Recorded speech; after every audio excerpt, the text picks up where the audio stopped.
Hi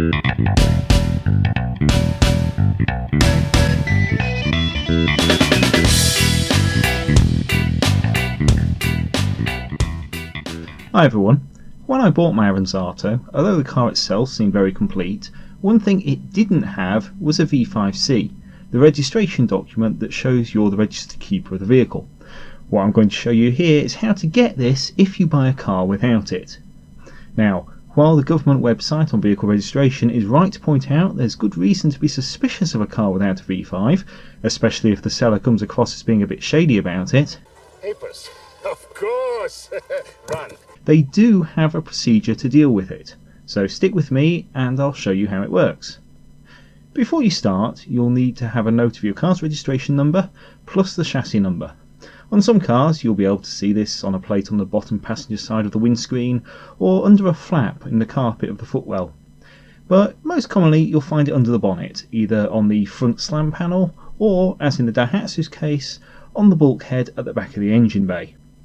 You'll also need a cheque or postal order to pay the fee for doing this. Yes, a cheque. You can't actually pay this by card or electronically at the time of making this video. What year is it? However, despite that minor inconvenience, the service is very easy to use.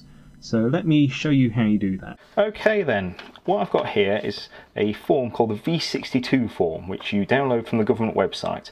And the purpose of this is to allow me to apply for the V5 on the car. Now, if you have a car where you don't have the V5, it could just be you've just lost the V5, or it could be that the car was written off and the insurance company have the V5, or it could be like this, where you've bought a car and there's no V5 with it. Now obviously there is a bit of a risk with that, and generally it's not recommended that you buy a car which doesn't have a V5 because you don't know who you're buying it from. In this case I was fairly sure that the person I was buying it from was genuine, so I took the risk. Now what you do with this is you fill out this form and you send it off to them, and their normal process is they'll check in with the previous owner unless the car's in trade, as in it's showing us, you know, a trader has the V5 for it, and if there's no objection to you becoming the registered keeper, they'll send you out a new V5. So all you do, you take this, you put in the details of the vehicle with the make and model and the colour and things like that. Make sure you've got the chassis number in there as well as the registration number. You put in all your details here for who you are and what your address is.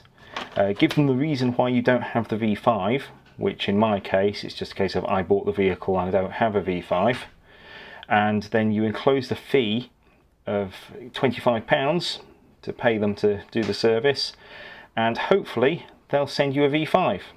What you also want to do, because I'm not keeping the car on the road and I'm not insuring and taxing it straight away because I need to have an MOT on it in order to be able to tax it, I'm going to use the V890 form to declare SORN to say that the car is not taxed and I'm not keeping it on the public road or using it on the public road.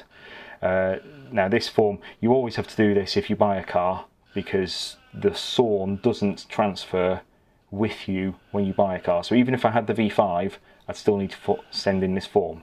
But what you can do both at once, send them off, and when you get the V5 back, it should also be on SORN. But what you want to do is when you get the V5, make sure it is. Now, these are just example forms because I've actually already done this, which means I do have the V5 for the car. You see I've blanked out the previous information that was on here.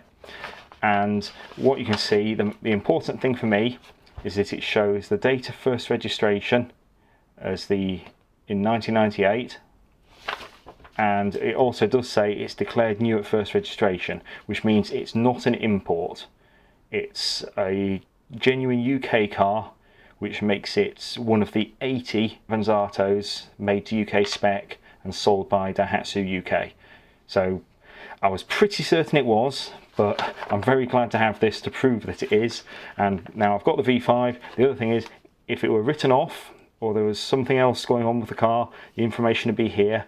So yeah, it's not a write-off. It's a genuine UK car, and I've got the paperwork to say that I own it. So That's a bit of a result, and well worth the £25, and to my mind worth the risk I took in buying it without having this paperwork.